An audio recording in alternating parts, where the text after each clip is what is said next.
அரக்கர்கள் வானில் இருந்து இறங்குவதில்லை, மனிதன் தான் தீமை செய்து அரக்கனாகிறான்.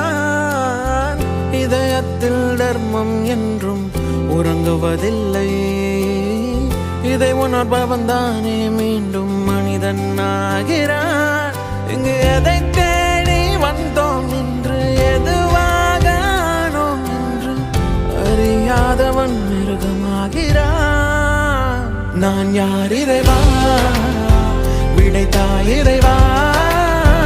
நான் யார் இறைவா, பதில் சொல்ல மண்ணில் வருவாயா. நான் யார் இறைவா, விடைத்தாய் இறைவா.